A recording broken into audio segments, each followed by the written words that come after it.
Então vamos dar início à nossa conversa. Bom dia, boa tarde. Acho que há um minuto atrás era bom dia, agora é boa tarde. É com o tema da Agenda 2030, construir o futuro e agir com impacto, que a Aliança Objetivos de Desenvolvimento Sustentável de Portugal comemora o seu quinto aniversário.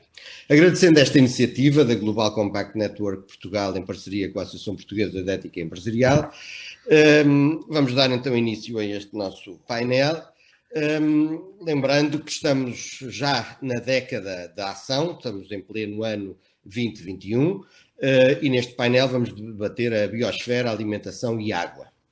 São temas amplos, podíamos aqui abordar vários temas da biodiversidade, florestas, oceanos, mas também outros como recursos hídricos ou dietas sustentáveis. Portanto, vamos nos centrar aqui no conhecimento e na experiência que os nossos oradores deste painel têm e vamos tentar retirar dentro deste tema da biosfera, alimentação, água, o maior partido deste diálogo, desta discussão. Queremos que seja dinâmico. O meu nome é Marcos Batista, eu sou das Águas de Portugal. Neste momento ocupo uma função da Direção de Desenvolvimento e Comunicação do lado B da água, portanto da parte dos esgotos na Águas do Tejo Atlântico. Obviamente que tem uma relação, obviamente, também com o tema, nomeadamente neste caso com o setor da água, mas depois farei aqui os meus, durante esta hora que nos resta o meu comentário, mas vou dar então a primeira palavra ao José Arças, presidente da ABAI Europa, e da Associação Bandeira Azul da Europa, e que gostaríamos de ouvir sobre esta temática, sabendo que os oceanos são hoje um desígnio global, mas se calhar se não forem assumidos e respondidos estes desígnios por cada indivíduo, enfim, ficaria em risco toda a sustentabilidade deste oceano que queremos pleno de bandeiras azuis, não é? Muito bem, bom dia, muito obrigado, Marcos, bom dia a todos, começando por saudar os meus colegas da sessão e dar os parabéns à APE pelo seu quinto aniversário e por todo o percurso que tem feito e aquilo que se propõe fazer, e falarmos um bocadinho da experiência da ABAI na abordagem de todas estas temáticas e explicar-nos também um bocadinho o que é que nós fazemos, o que é que fizemos e o que é que estamos a fazer em prol daquilo que poderemos dizer de um desenvolvimento mais sustentável. Portanto, a ABAI, como Marcos disse, pelo seu nome, é uma associação não governamental de educação para o desenvolvimento sustentável.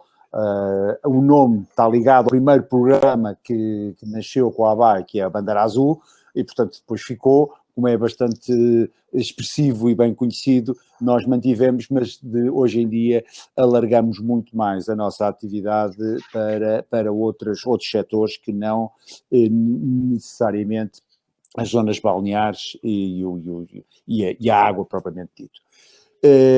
Como eu dizia, a nossa missão, o objetivo é a alteração dos comportamentos a nível individual e a nível coletivo, como o caminho mais adequado que entendemos da educação para um desenvolvimento mais sustentável. Isto porque consideramos que os problemas que nós temos são problemas à escala global, mas são muito mais eficazmente respondidos à escala local, a nível individual e a nível coletivo. E, portanto, é nessa medida que os nossos programas assentam em toda uma mecânica, em toda uma metodologia, em toda uma abordagem de através do conhecimento, da cooperação, da participação e da ação, levar a que as pessoas fiquem não só sensibilizadas, como passem a ser parte da solução, atuem e alterem os seus comportamentos, quer numa perspectiva individual, quer numa perspectiva coletiva. Porque daqui, a partir do momento em que a generalidade, isso se conseguir fazer de uma forma mais massiva e mais duradoura e permanente, nós vamos conseguindo e vamos alterando pouco a pouco aquilo que se passa à nossa volta, e se todos fizermos isso, seguramente que todos os grandes problemas que nos assolam podem ser respondidos, não totalmente resolvidos, mas pelo menos respondidos podem ser. Como é que, então, isto se traduz em concreto esta atuação? Portanto, através da implementação de programas. Como eu já referi, a associação começa há mais de 30 anos nesta campanha, nesta batalha da educação para o desenvolvimento sustentável, através da implementação de programas. Portanto, o programa mais antigo e mais conhecido é o programa Bandeira Azul. O programa Bandeira Azul para praias, zonas balneares, costeiras e interiores, marinas e portos de recreio, embarcações. E tem, só para terem uma noção, em termos de expressão numérica, no último ano, não obstante ter sido um ano bastante complicado e um ano em que todos os desafios nos foram lançados, teve um total de 352 bandeiras azuis hasteadas em praias, 17 em marinas, 9 em embarcações e desenvolveu neste conjunto 906 atividades de educação ambiental através dos municípios. Mas a partir da Bandeira Azul, há 25 anos desta parte, nós temos programas muito dedicados essencialmente às escolas. Portanto, estou a falar da Ecoescolas, que nasceu em 1996, em que é um programa assente numa metodologia de 7 passos, em que envolve alunos, professores, pessoal auxiliar, encarregados de educação e a comunidade que está à volta da escola, e em que a escola procura ser o promotor e o agente da mudança dos comportamentos das pessoas, no comportamento da comunidade. Abordando diversos temas centrais obrigatórios como água, resíduos e energia, já iremos lá falar a água, e depois temas complementares que todos os anos são lançados, ou temas centrais, ou então temas complementares que têm a ver com a categoria, com a tipologia da escola. Se é uma escola urbana, se é uma escola rural, se é uma escola do interior, se é uma escola costeira, etc. Em termos de números, no último ano, não obstante também todas as dificuldades que tivemos, galardoamos 1.625 escolas, que envolveram o trabalho de 3.320 professores e 435.000 alunos em 220 municípios. Dentro das ecoescolas, queria destacar também o Ecocampus, portanto, que é destinado às escolas. O projeto Ecoescolas, como eu diria, começa no ensino no pré-escolar e vai até ao secundário, e depois para o ensino superior temos um programa chamado Ecocampus, que no ano transato envolveu 43 instituições de ensino superior. Outro projeto para as escolas, que também nasceu na mesma altura, que é o Jovens Portas para o Ambiente, em que, como o nome indica, os alunos são levados a serem reportas, a irem buscar, a irem investigar, fazer a sua investigação, ver as causas, detectar as causas, procurar soluções e sensibilizar os agentes para que essas soluções sejam implementadas. Isto envolveu, no último ano, desenvolvemos 122 escolas, com cerca de 2.000 alunos envolvidos no programa, para além de 24 freelancers, portanto, que são normalmente antigos alunos das Jovens Portas para o Ambiente, que se mantêm ligados ao projeto, e eles produziram um total de 350 reportagens. Saindo das escolas, entrando agora no turismo, o quarto programa que a ABAI desenvolve é o Green Key, a chave verde, portanto o Green Key, que é para estabelecimentos turísticos, hotéis, alojamento local, restaurantes, parques de campismo, etc.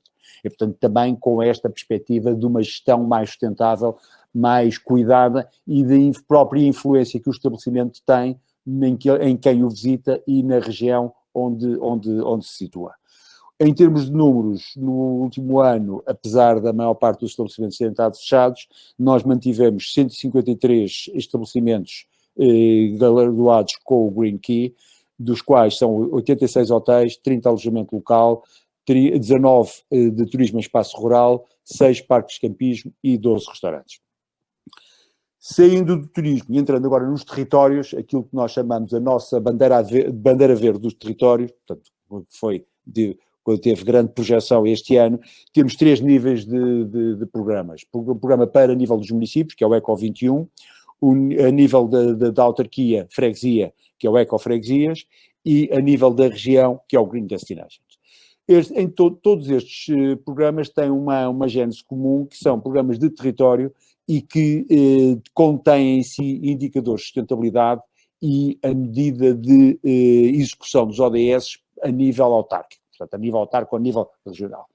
Em 2020, tivemos 62 municípios a participar no Eco 21, dos quais 56 foram galardoados com a bandeira verde do Eco 21, 93 ecofreguesias, portanto, ecofreguesias que depois dentro de si contêm vários projetos para o ecofuncionários, ecofamílias e mais outros projetos diversos que são abrangidos por cada freguesia de acordo com a sua característica, e o Green Destinations, que agrega regiões supramunicipais com uma unidade e uma identidade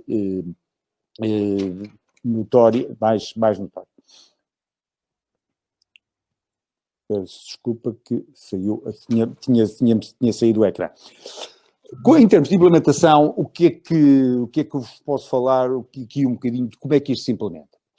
Entrando no primeiro aspecto do nosso tema, nós temos este ano como tema central da bandeira azul, adotamos a recuperação dos ecossistemas. A recuperação dos ecossistemas, portanto, embora nós tenhamos a bandeira azul, as pessoas às vezes associam só com a praia, com o mar, a toda a zona envolvente, e quer dizer, enfim, quando está tudo interligado hoje em dia, não podemos fazer qualquer tipo de separação. A recuperação dos ecossistemas, aproveitamos também o lançamento da década das Nações Unidas para a recuperação dos ecossistemas, portanto, 2021, 2030, e, portanto, nós aderimos a esta década, entramos nesta década logo de imediato com este tema comum para a bandeira azul, em que, uma vez que a degradação dos ecossistemas tem um impacto direto, ou estima-se ter um impacto direto no bem-estar de 3,3 mil milhões de pessoas, a recuperação seguramente que a recuperação dos ecossistemas contribui não só para a mitigação, resiliência e adaptação das alterações climáticas, para a proteção da biodiversidade, para a melhoria da saúde e bem-estar, para o acesso justo e equitativo a alimentos e água potável, bem como para o equilíbrio social e económico, e o que se estima é que se 1/3 das áreas mais degradadas do planeta for restaurada, isso vai contribuir para que possa ser cativado e armazenar o carbono equivalente a metade de todas as emissões humanas e evitar a extinção de 70% das espécies ameaçadas. Também está diretamente ligado com o cumprimento dos ODS. Em termos de projetos, portanto, isto passa, e a ideia, logicamente, no ano da Bandeira Azul, é todos os agentes perceberem que tipo de projetos, desde a plantação de árvores autóctones, desde a recuperação dos sistemas solares, a limpeza de margens de rio, etc., portanto, terem a possibilidade de olhar para o seu ecossistema e, dessa forma, contribuir a nível, lá voltamos ao nível local, ao nível de proximidade, a podermos fazer aquilo que, de facto, está ao nosso alcance. Outro exemplo relacionado com os ecossistemas, agora entrando já nas escolas, é a nossa, aquela que é muito popular dentro das escolas, a Brigada da Floresta. A Brigada da Floresta, que tem como principal objetivo conhecer e agir pela proteção dos ecossistemas existentes na escola e no território envolvente, portanto lá estamos nós a trazer os alunos para observar aquilo que está à sua volta e se preocuparem com isso e verem como é que podem eles sim ser também agentes dessa mudança e da recuperação daquilo que encontram dentro da escola e fora da escola. Dar-vos só a ideia de que nesta Brigada da Floresta, nós nos últimos 3 anos de implementação deste projeto, tivemos 1.236 escolas envolvidas com um universo de 398 mil alunos. Portanto, é assim que esta adesão maciça que permitirá, de facto, que as coisas comecem a mudar. Portanto, isto abrange todos os graus de ensino, cada grau de ensino tem as suas particularidades e, portanto, tem projetos e desafios que lhe são colocados de acordo com a sua faixa etária portanto, com a apresentação de resultados, concursos, desafios, etc. Um dos outros projetos também relacionados e muito popular dentro das nossas escolas é as hortas bio, as hortas nas ecoescolas. Nós temos conseguido que um grande número de escolas passe a adotar no seu espaço hortas de maior ou menor dimensão, hortas biológicas, em que também levam que são trabalhadas pelos alunos, portanto, depois, logicamente, com o apoio quer da ABAE, quer dos próprios professores, são trabalhadas pelos alunos e os próprios alunos percebem, então, qual é a dinâmica, qual é a importância da criação dos produtos hortícolas, dos produtos frutíferos, e que, logicamente, depois também tem ligação com a alimentação saudável e sustentável, de qual já iremos falar a seguir. Só para vos dar uma ideia, nos últimos 9 anos, este projeto começou há 9 anos, nós tivemos em 9 anos 4.071 escolas envolvidas neste projeto. Dando um saltinho até à alimentação saudável e sustentável, é um projeto que temos também a nível das ecoescolas, procurando como objetivo, no fim de contas, informar as crianças, através da população em geral, da importância de uma alimentação equilibrada, sustentável e saudável, contribuir da educação para a saúde, particularmente dos aspectos de combate à obesidade infantil e juvenil, aplicar de forma prática nos conceitos presentes nos currículos das várias disciplinas, como a roda da pirâmide ou a pegada dos alimentos, e levar, portanto, depois à participação dos alunos em modelos de sustentabilidade ambiental, o aparecimento de alternativas ambientais alimentares mais saudáveis. Esta parte da alimentação saudável e sustentável depois traduz-se numa série de desafios e de atividades para diversos escalões. Por exemplo, se começarmos com o escalão mais pequeno, o desafio é qual é o teu superpoder que é lançado aos miúdos mais pequenos para promover o consumo de frutícolas e hortícolas. Isto é um bocadinho aquela ideia do Popeye Sailorman, portanto, dos espinafres e da força que aquilo nos dá. E, portanto, o outro aspecto, uma outra abordagem é o que é que vais lanchar hoje.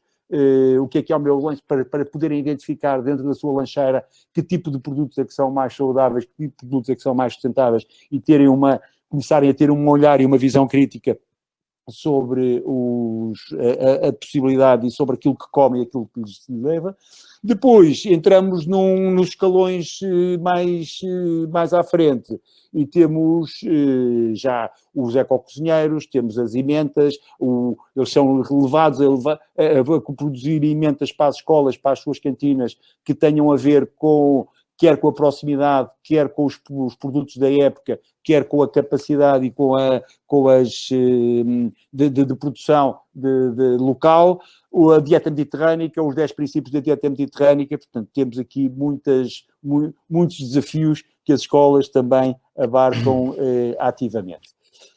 Finalmente, agora para entrar na água, já para não estender muito o tempo, o tema central da água, que é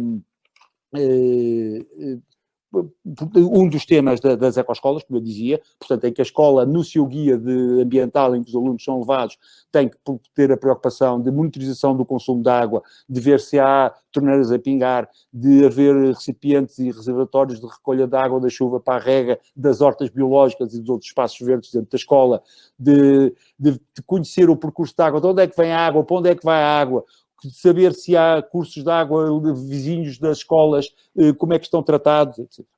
Depois, em termos particulares, o ano passado lançou-se um tema muito interessante e que teve muito sucesso, que, aliás, em parceria com as águas de Águas de Portugal e com as águas do Tejo, aliás, com as águas da generalidade das águas deste país, que foi o mar começa aqui, o mar começa em ti.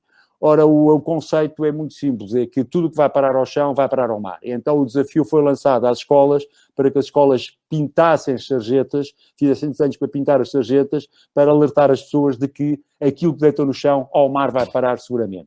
Dentro de casa, a nível familiar, é a mesma coisa, o cano é que paga, que era um projeto que havia que foi nas Águas de Portugal, e que o cano é que paga, e portanto aquilo que vai parar ao cano também vai parar ao mar.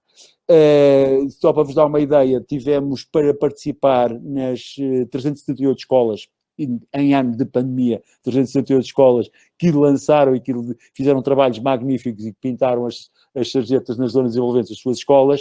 Isto envolveu 82 municípios. Portanto, em suma, nós temos aqui temos aqui um maná é evidente que isto são temas que não se esgotam, mas a nossa abordagem, a nossa forma de atuar relativamente a isto é de facto levar as pessoas, através do conhecimento, com a cooperação, com as parcerias e com a ação, que alterem os seus comportamentos e que levem os outros, aqueles que nos rodeiam também, que estão próximos de nós e que nos rodeia, a alterar os nossos comportamentos. Obrigado. Procurei fazer uma súmula muito rápida. Muito obrigado, realmente é impressionante até onde vai a bandeira azul, não é? E tão longe dos oceanos e das praias, com vários programas que abrangem milhares de crianças e de adultos, numa perspectiva de desenvolvimento sustentável fundamental, porque, na verdade, o mar começa em ti. Podia dizer isso também da Cláudia Correia, o mar começa em ti, mas na verdade a Cláudia Correia, bióloga marinha da APSE, está aqui em representação da PONGA, que representa uma plataforma de organizações não governamentais portuguesas sobre a pesca. Cláudia, ouvimos falar de alimentação saudável. A alimentação saudável exige meios sustentáveis. Os oceanos, como vimos também aqui pelas palavras do José Archer, vão muito além do seu próprio território. A sua influência ultrapassa as planícies e as montanhas, chega às nossas mesas, enfim, chega ao nosso dia-a-dia, e esse é o trabalho de uma bióloga marinha e a sua influência neste ecossistema biológico em que vivemos, não é? Sim, também. Bom dia, antes de mais, bom dia a todos os que estão a acompanhar e aos meus colegas de mesa. Quero também dar os parabéns pelo 5º aniversário da Aliança dos ODS Portugal. E sim, de facto, bom, a PONG Pesca é uma plataforma de 8 organizações não governamentais. A APC, da qual eu sou representante, é uma delas. É a Associação para a Proteção, Estudo e Conservação dos elasmobrânquios. E elasmobrânquios são tubarões e raias, que são muito importantes e que também fazem parte da nossa alimentação e que os temos de consumir de uma forma sustentável. E pronto, um dos objetivos da PONG, a PONG surgiu em 2009 para dar resposta à revisão da Política Comum das Pescas. Nós sentimos necessidade e percebemos que se calhar juntos conseguimos dar uma melhor resposta naquilo que são os âmbitos das diferentes ONGs que compõem a PONG. E nesse sentido, a PONG Pesca foi criada e tem-se mantido sempre em cooperação. Isto, no fundo, é um fórum de cooperação entre as 8 ONGs que discutimos os assuntos da pesca e tentamos promover uma gestão sustentável dos recursos pesqueiros. E a gestão sustentável dos recursos pesqueiros passa não só pela conservação da biologia, a nível da biologia, mas passa sobretudo pelas escolhas que as pessoas fazem e pelo comportamento que nós temos. Nós, tanto como consumidores, e nós, as pessoas que vão ao mar e que vão capturar esse peixe. A este nível, as diferentes ONGs têm diversos projetos, mas no fundo aquilo que é a essência da PONG, rapidamente percebemos que está nas pessoas e muito naquilo que é o local, a ação local, promover e conseguir promover alguma mudança, quer seja ao nível do consumidor, através de promover um maior diálogo entre as pessoas e uma maior informação, porque sentimos que nesse aspecto, em Portugal, nós não temos assim tanto acesso à informação sobre a proveniência dos produtos da pesca e muitas vezes as pessoas, o consumidor, também não sabe que tipo de peixe é que há de escolher, se é mais sustentável ou não. Por outro lado, também somos o terceiro maior consumidor mundial de peixe, consumimos cerca de 60 quilos de peixe por ano por pessoa, o que é extraordinário, e curiosamente consumimos muito bacalhau que nem sequer existe na nossa costa. Portanto, nós temos de capturá-lo, e aí também o consumo de bacalhau acaba por ter uma pegada maior do que se calhar se consumíssemos outros peixes que são apanhados pela nossa frota, e a nossa frota é muito grande e tem uma expressividade muito grande. A pequena pesca e a frota artesanal representam cerca de 90% daquilo que é a frota portuguesa, e quando vamos ver isto a nível local é muito. E há aqui uma série de comportamentos depois que existem que contribuem para o facto da pesca não estar nos seus melhores níveis de sustentabilidade, que têm a ver com a preservação do recurso, ou seja, os recursos devem ser preservados e mantidos naquilo que são os seus níveis de sustentabilidade, ou seja, a exploração do recurso não deve ser feita além daquilo que o estoque consegue fornecer. Por outro lado, há várias questões que têm a ver com a própria comunidade em si e com aquilo que é a capacitação das pessoas, porque nós vemos muitas vezes os preços em lota são preços muito baixos e pouco competitivos. Depois, por outro lado, a pouca organização e capacitação das comunidades pescatórias também os impede de terem uma maior força para fazer mudar isto. E depois, quando vamos ver o que está por trás, muitas vezes está a falta de organização, está problemas sociais, culturais e também tradicionais que estão por trás, e muitas vezes compensa mais ingressar em mercados paralelos e ter ganhos mais imediatos do que propriamente no mercado regular, e fazer para que as coisas sejam mais justas e para que a distribuição, depois daquilo que é o produto final até quem o apanha, seja feita de forma justa. E isto é um problema grave quando estamos a falar da sustentabilidade pesqueira, porque estamos a falar aqui de sobrepesca, estamos a falar aqui de dados que não entram para o aconselhamento científico, portanto, na realidade, acabamos por não ter a certeza exatamente sobre os dados que estamos a trabalhar. E depois, por outro lado, também a nível económico e social, acaba por não ser sustentável, porque nenhum destes três pilares que define aquilo que é a sustentabilidade, está inteiramente consolidado. E esse tem sido um dos principais trabalhos da Pongpesca, trabalhar a estes dois níveis, tanto ao nível da educação do consumidor. A WWF, que é uma das ONGs da Pongpesca, tem um projeto que é o Fish Forward, que está relacionado precisamente com a informação que é dada à sociedade para promover escolhas mais racionais e escolhas de espécies que sejam mais sustentáveis, tanto a nível do recurso como aquilo que é depois o rendimento para a pesca, e depois também ao nível daquilo que vai de encontro ao objetivo 17, não é? Que é reunir vários stakeholders e haver aqui uma promoção da cogestão.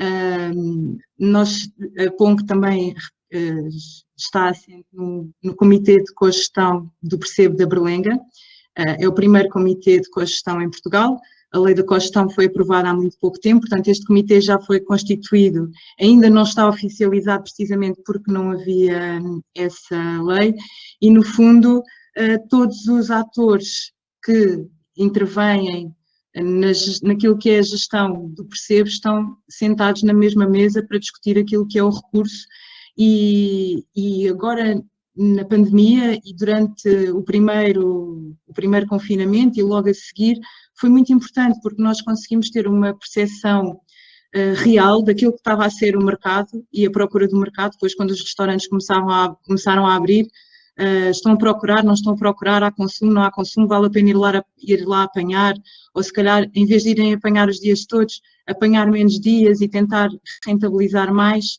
Portanto, isto contribui muito e vai muito em contra aquilo que é da PONG, contribuir para uma gestão sustentável de todos, e sustentabilidade exige integração de todas as partes e do consumidor, obviamente, também, e nós todos, portanto, temos um papel Obrigado, importante Cláudia. nisso. Sem dúvida, é Tentei sempre ser uma sucinta. perspectiva muito importante, principalmente para nós portugueses, os consumidores, os terceiros maiores consumidores de peixe. Eu faço com certeza a minha cota parte nessa parte e espero que em espécies que sejam sustentáveis, mas a verdade é que há muitas variáveis e o mar é um só, não é?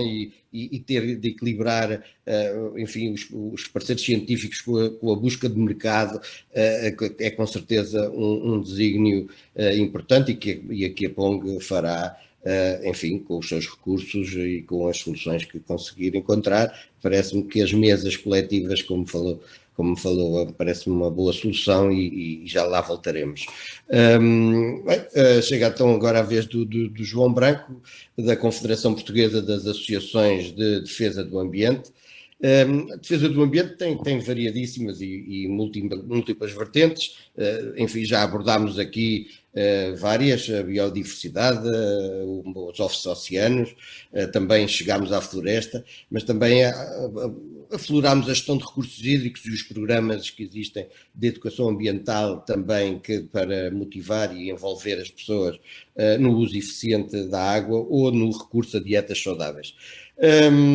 João, a Confederação Portuguesa das Associações de Defesa do Ambiente tem-se debruçado sobre o que é mais especificamente nestes últimos tempos.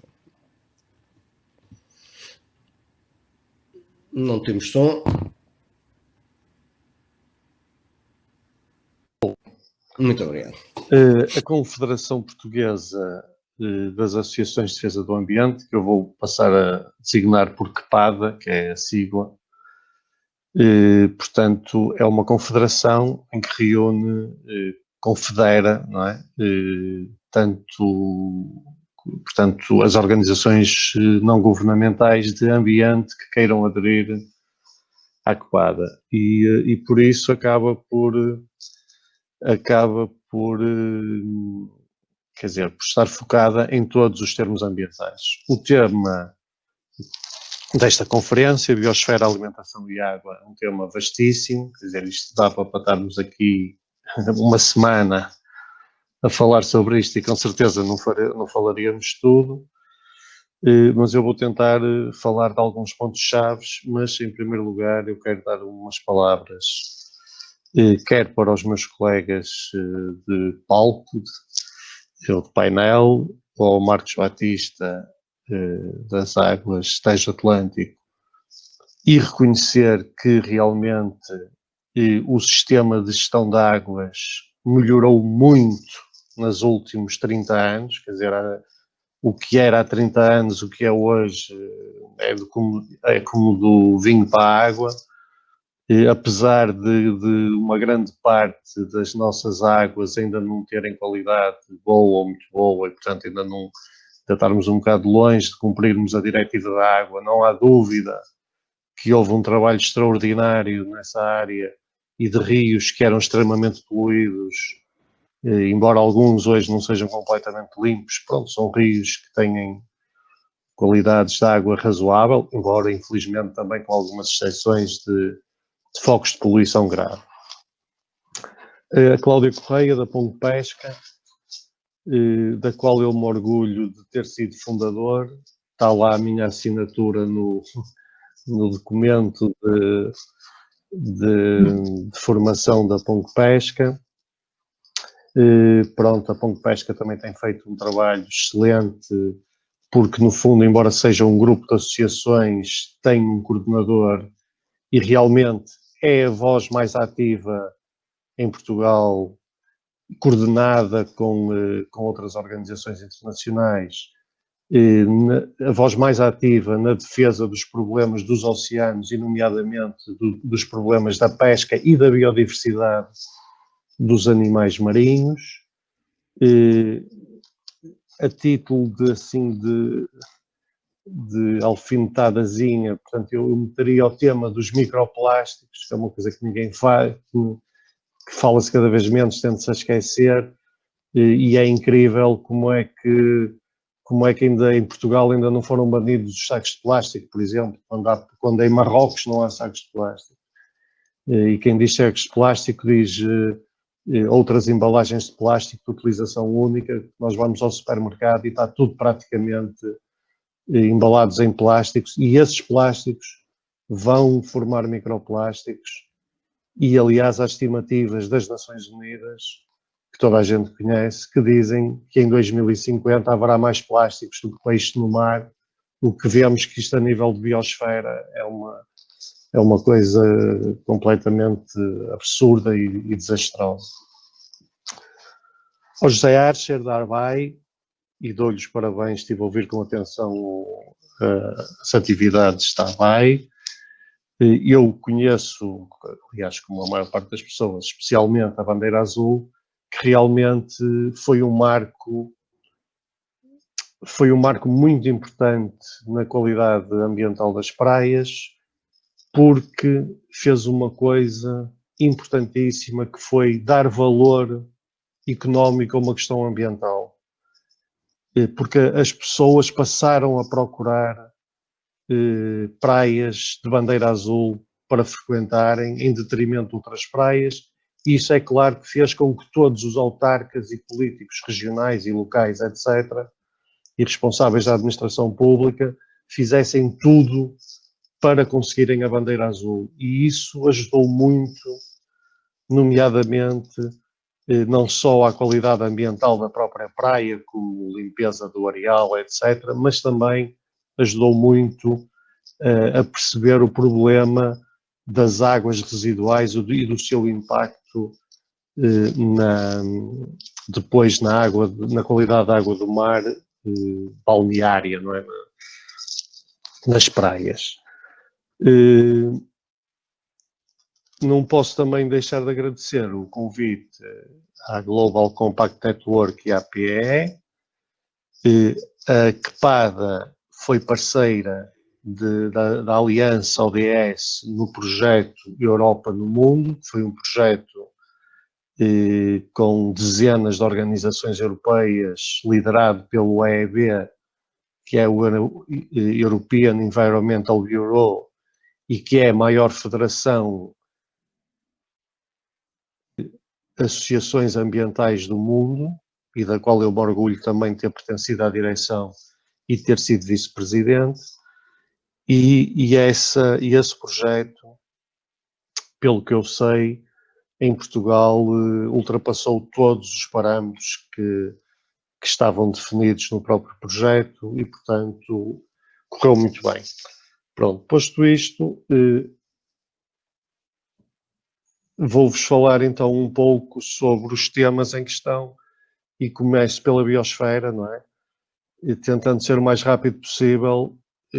Hoje em dia, os biólogos evolucionistas são mais ou menos unânimes em considerar que estamos a atravessar um período de extinção em massa, como já houve outros ao longo da história do planeta, e não há dúvida que esse período está a acontecer, ou pelo menos os biólogos evolucionistas não têm dúvidas, eu também não.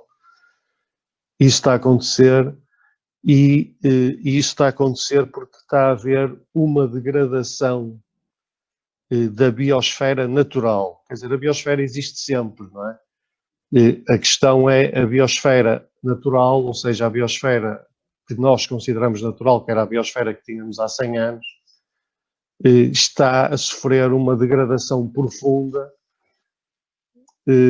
quer ao nível da alteração da cobertura do solo, em que os solos estão a ser alterados profundamente, quer por desflorestações, quer por urbanizações, quer por alterações de culturas agrícolas ou alterações de culturas, portanto, áreas que passam da agricultura tradicional para a agricultura intensiva, áreas que passam de floresta para a agricultura, áreas que passam da agricultura e floresta para o uso urbano e social. Portanto, está a haver alterações profundas e não se julgue que isso é só na Amazónia que há desflorestação, embora na Amazónia seja muito grave.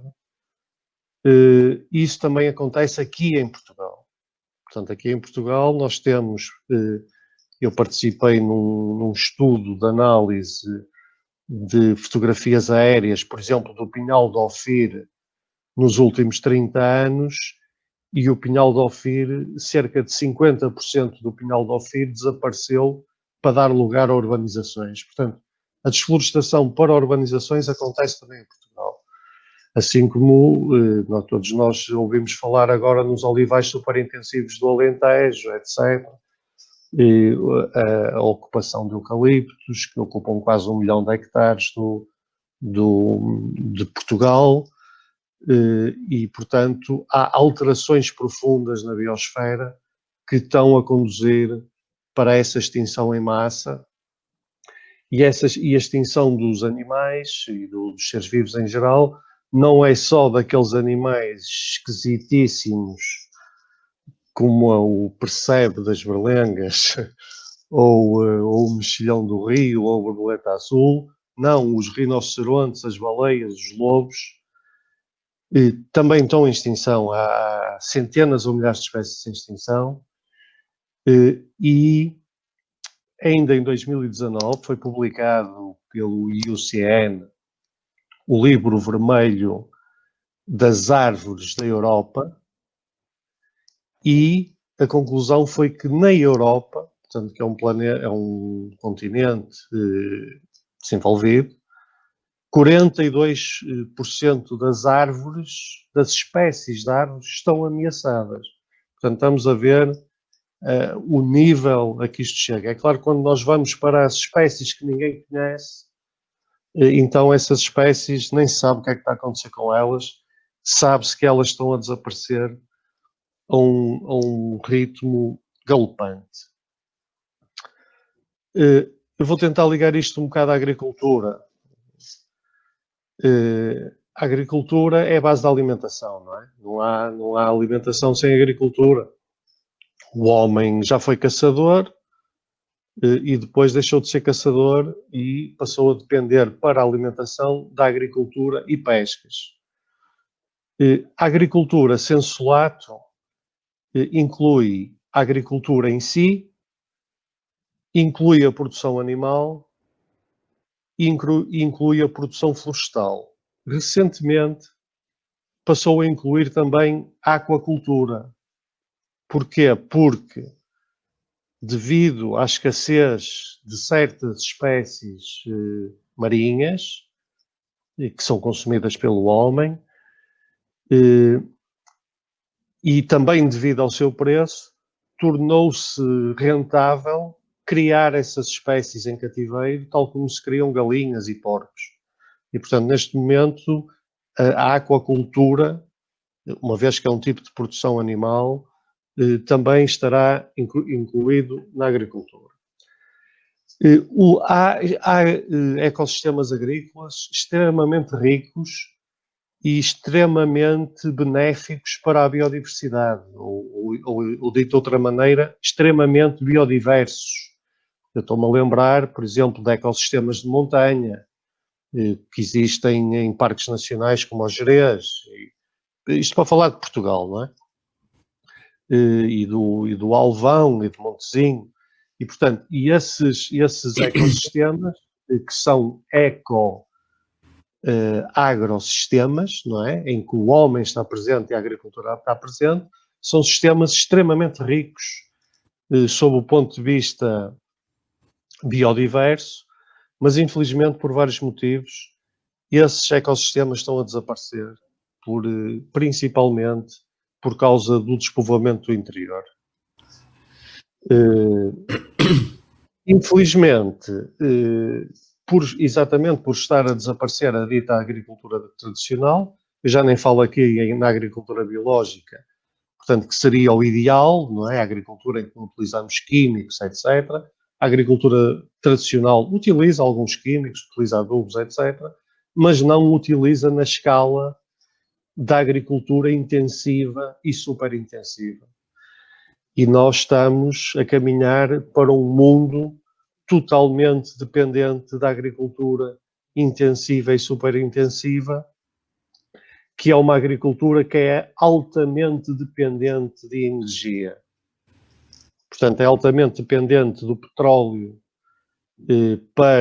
quer para o fabrico dos adubos e dos agroquímicos, quer para a mecanização da própria agricultura. Essa agricultura superintensiva instala-se em todo o mundo, não é só no Brasil e na Indonésia que deitam as florestas abaixo para fazerem agricultura intensiva e superintensiva. Isso acontece aqui em Portugal, no Alentejo. E depois ainda há outro tipo de agricultura ainda mais intensivo, que se calhar já nem se pode considerar agricultura, que aquilo é puramente uma indústria. Eu dou o exemplo, por exemplo, de suiniculturas, de aviculturas e mesmo de produção de leite. Existem zonas na China, após o embargo do leite europeu à Rússia por causa da Ucrânia, a China desenvolveu uma indústria de produção de leite, em que aquilo são zonas industriais enormes, que não há uma única planta, aquilo são só edifícios com vacas lá dentro e que comem rações feitas artificialmente para produzir leite, e hoje em dia, aliás, têm uma cota já razoável no mercado de leite. E, portanto, há aqui muitos problemas na agricultura. Eu diria que um princípio muito importante é comer o que está perto, comer local, porque não faz sentido. Nós fomos ao supermercado, nós temos laranjas da África do Sul e temos laranjas da América do Sul, e portanto não faz sentido, enquanto que os nossos laranjais estão abandonados, não é? Nós temos uma zona de laranja que até conseguiu uma denominação de origem protegida, salvo erro, que é a laranja da Póvoa de Lanhoso, mas também temos laranjais no Douro, por exemplo, e esses laranjais, eu ainda há pouco tempo passei num laranjal do Douro e as laranjas estavam pura e simplesmente a cair das árvores porque ninguém as apanha. João, vamos tentar, temos aqui...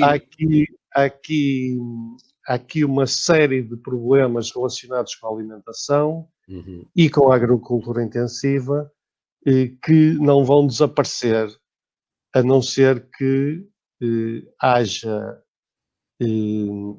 políticas superiores para que isso aconteça, o que não está à vista, e tanto não está à vista que está previsto mais um acordo, que é o acordo Mercosul ou Mercosur da Europa com a América do Sul, que felizmente tem alguns opositores dentro da Europa, e eu recordo acerca disso que há 2 ou 3 dias o presidente francês Macron veio a público dizer que comprar a soja ao Mercosur é fomentar a desflorestação da Amazónia. E, portanto, vivemos num mundo global com estes problemas todos da agricultura e pronto. João, muito haveria obrigado. muito mais para dizer, mas fico por aqui. Sim, claro, de todos teríamos. Faltam 10 minutos para o nosso timing. Ficamos com a mensagem do produzir local e consumir local, que penso que é fundamental para o desenvolvimento sustentável aqui desta nossa região, mesmo ao nível da agricultura. Obrigado. Vou tentar ainda dar a palavra mais uma vez a cada um dos oradores. Há uma pergunta aqui específica, mas, enfim, em termos globais, há uma frase de António Guterres na Conferência da Ação Climática na COP26, que diz: as decisões que tomarmos agora terão impacto nas vidas das pessoas em todo o mundo, agora e no futuro. Eu penso que esta é uma frase impactante. Aliás, António Guterres tem tido um protagonismo face aos Objetivos de Desenvolvimento Sustentável muito significativo. E a primeira pergunta que eu faria ao José Archer, e era a única porque não vai dar tempo para rodar mais, sendo a bandeira azul um símbolo de qualidade e que já traz atrás de si vários programas e várias pessoas, várias envolvente de educação para o desenvolvimento sustentável, e pensando na máxima do pensar global e agir local, as parcerias locais são fundamentais para a ABAI no desenvolvimento dos seus projetos. Qual é a importância do envolvimento gradual cada vez maior destas parcerias para os resultados que a ABAI vai tendo tão positivos nos seus programas? Marcos, muito obrigado pela questão. As parcerias são fundamentais em tudo, quer dizer, não só para a ABAI, mas eu acho que para tudo. Quer dizer, nós é evidente que a cooperação é a chave de se conseguir fazer alguma coisa de mais abrangente. Nós, desde o princípio, aliás, como podem imaginar, uma organização não governamental com uma reduzida dimensão, portanto, é evidente que quando eu tomei conta da bandeira azul, a associação resumia-se a uma funcionária part-time. Hoje em dia já tenho 14 pessoas em permanência, mas de qualquer das maneiras, portanto, não era sozinhos que nós conseguiríamos chegar aos números que eu apresentei antes. É evidente que as parcerias são fundamentais, só para vos dar um exemplo, nós temos uma parceria celebrada desde 1996 com o Ministério da Educação, o Ministério do Ambiente, que nos permite ter um professor destacado para a coordenação da direção pedagógica de todos os nossos programas. Temos parcerias firmadas com 225 municípios, portanto, que são renovadas anualmente para os projetos das escolas, para as implementações de todos estes, para além dos projetos em que os municípios e autarquias passam, intervêm diretamente, nomeadamente o ECO 21 e o ECO Freguesias, e temos parcerias com uma série de entidades privadas que nos apoiam em projetos concretos. Portanto, nós fazemos, para além das parcerias com todas as organizações não governamentais, quer do desenvolvimento, para o desenvolvimento, quer ambientais, que são, nós procuramos é aproveitar tudo o que está a ser feito e acrescentar e juntarmos, e sobretudo quem já percorreu o caminho das pedras, nós vamos atrás e é isso que queremos. E portanto, com isso de facto temos conseguido bons resultados. Eu só queria dar aqui duas notas muito breves sobre aquilo que a Cláudia e o João disseram. Relativamente à Cláudia, a questão das pescas é uma questão que sempre teve fermento e, sobretudo, eu recordo-me que no princípio, quando a Bandeira Azul começou, um dos grandes problemas que havia nas praias era o conflito de usos, porque havia os pescadores e havia os banhistas, portanto, e esses conflitos de usos, portanto, resolveram-se. Hoje em dia não há conflitos de usos, portanto, e nós somos os primeiros a querer, de facto, que a pesca seja feita de uma forma sustentável e eu ainda tenho a ambição e o objetivo de conseguir ter bandeiras azuis nas embarcações de pesca. Portanto, é alguma coisa que eu já estou há muito tempo a tentar, porque, de facto, são os que mais influência podem ter e os que mais... E nós encontramos pescadores altamente evoluídos em termos de educação ambiental, outros que não têm qualquer tipo de preocupação, mas isso como em tudo na vida, mas é um dos objetivos que eu espero que não esteja muito longínquo e depois havemos falar sobre isso também. Relativamente àquilo que o João mencionou, a questão dos plásticos e dos microplásticos é de facto uma questão impressionante. Nós temos só para dar nota, que temos um projeto na Bandeira Azul que se chama Os Suspeitos do Costume, que é das limpezas de praia que fazemos sistematicamente, a recolha dos plásticos, dos microplásticos que existem na praia. E aliás temos umas exposições itinerantes com os suspeitos do costume, com a identificação da quantidade e a maior parte são plásticos, do que se encontra nas praias. E o período de vida que esses resíduos têm depois no mar e na natureza. E agora, indo para a agricultura, muito rapidamente, a parte da agricultura intensiva, de facto, tem aqui duas preocupações que são gritantes. Para além da energia, é a parte da água, é o consumo de água, que é uma coisa perfeitamente, quer dizer, um dos grandes consumidores da pouca água potável que o planeta já tem, é de facto a agricultura e a pecuária. Mas aí, qual é a resposta que nós achamos que é mais positiva? Que é de facto alterar o comportamento dos consumidores, dos futuros consumidores, porque a pressão faz por esse lado. Porque a nível global, os entendimentos entre países, entre corporações, é sempre muito mais sensível e muito mais difícil, e a resposta hoje em dia é feita em função do consumidor. Portanto, se os consumidores forem educados para não levarem sacos de plástico, não comprarem produtos embalados, não tiverem a preocupação de ver quais são os produtos de proximidade. Eu eu recuso-me a comprar um kiwi que venha da Nova Zelândia, portanto, que atravessou o planeta todo para chegar à minha mesa. Não faz qualquer sentido. Se toda a gente fizer isso, as coisas também se alteram. Portanto, estas notas é um bocado Obrigado, e pronto, e é isso. Muito obrigado. E acelerando agora um bocadinho, Cláudia, tens uma pergunta aqui direta que diz qual é a espécie de peixe mais sustentável no contexto de Portugal, o que vem um bocadinho no seguimento também aqui do Zé ter dito deste kiwi australiano, mas eu teria ainda uma outra pergunta quando pesquisei um bocadinho para esta conferência. Li uma coisa que está no vosso site, que é: não há nada mais assustador do que um mar sem tubarões. Eu gostava só que levantasse o véu sobre esta frase, respondendo à outra, obviamente, que aqui um interveniente aqui no painel nos fez, e terminasses aqui então a tua Ok, obrigado. Bem, elas acabam por ligar uma com a outra. E se nós pensarmos nos tubarões, de facto existem cerca de 400 espécies de tubarões a nível mundial. São muitas e muitos deles são pequenos tubarões pelágicos que fazem parte da nossa alimentação, muitas vezes sem nós sabermos. Nomeadamente o pata-roxa é muitas vezes utilizado pela indústria para fazer douradinhos. E é incrível a quantidade de pata-roxa que de facto é capturado. Os tubarões, e sobretudo os grandes tubarões e os tubarões pelágicos, são predadores de topo, têm um papel importantíssimo na regulação do ecossistema. Sem predadores de topo, nós temos um boom daquilo que serão outras espécies que estão abaixo e acabamos depois por ter uma extinção de outras, portanto tem um impacto gigante. E um oceano sem tubarões, tendo em conta que eles já existiam na Terra antes de existirem dinossauros. Os dinossauros extinguiram-se e nessa altura 95% da vida terrestre extinguiu-se também e os tubarões mantiveram-se. Portanto, é de facto assustador e quando consumimos peixe devemos ter em atenção, sobretudo, e ligando à pergunta do peixe das espécies mais sustentáveis, tudo o que são animais grandes demoraram algum tempo a atingir aquele tamanho.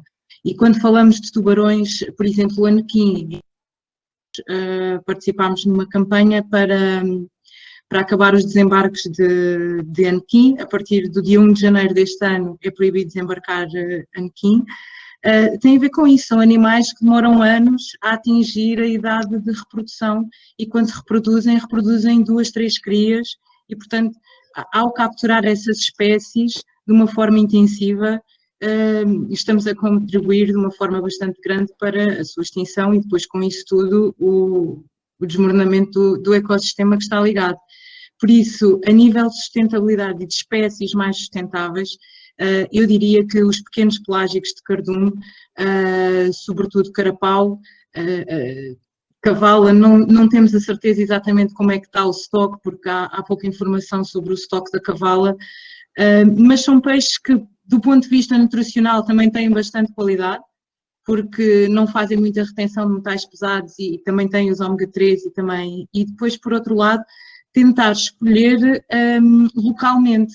Eu gostava de reforçar aquilo que o João disse, a nível de consumirmos local, é muito importante, e quando falamos da pequena pesca, ainda se torna mais importante porque ao promover, também tem uma maior variabilidade de espécies, e portanto devemos variar o consumo de espécies que consumimos e privilegiar as espécies também que são capturadas através de meios de pesca que não são tão impactantes para o ecossistema. E isto, artes impactantes, refiro-me sobretudo a tudo que vem do arrasto e peço desculpa aos senhores do arrasto, mas de facto é bastante impactante e é uma arte muito destrutiva. E pronto, e privilegiar isso. Eu posso deixar o link da WWF, se quiserem, do Fish Forward para terem mais uma ideia de... Obrigado, posso deixar aqui no chat. E pronto, obrigado, interesse, é realmente muito interessante e este véu levantado dos tubarões é muito impactante, tanto que tem uma presença no planeta muito para além da nossa própria presença enquanto humanos. E não comem pessoas. E eles não comem pessoas. Eles não comem pessoas. João, e para deixar agora aqui uma mensagem um bocadinho maior, mais esperança, mais a capacidade de mudança, esta pandemia forçou uma redução drástica, não é, da emissão de gases e mostraram que realmente a sociedade, quando quer ou quando necessita, consegue concretizar uma vivência mais saudável com o próprio planeta. Isso é para durar, ou vamos, o que é que temos que fazer para conseguir esta melhor coabitação com o nosso planeta nesta época que vivemos? Bem, eu não sei se a pandemia, que ainda não acabou, no fim vai ter menos emissões ou mais emissões. Eu desconfio que vai ter mais emissões. Mas em relação a isso, eu ainda agora tenho aqui à minha frente uma notícia do canal de televisão Euronews, em que cita o secretário-geral da ONU, o António Guterres, em que diz: Acordo de Paris, 5 anos de letra quase morta. E, portanto, isto é que é a nossa realidade. A nossa realidade é que o teor de gases de estufa na atmosfera aumenta todos os anos. Nunca diminuiu. E nós temos que nos lembrar que, mesmo que haja redução de emissões, os gases de estufa aumentam sempre, porque é os que já lá estão, mais os que se emitem. E o que é verdade é que, tirando este último ano, que eu ainda não conheço os números, mas até final de 2019, o consumo do petróleo aumentou sempre no mundo. Okay? Do petróleo e das energias fósseis em geral.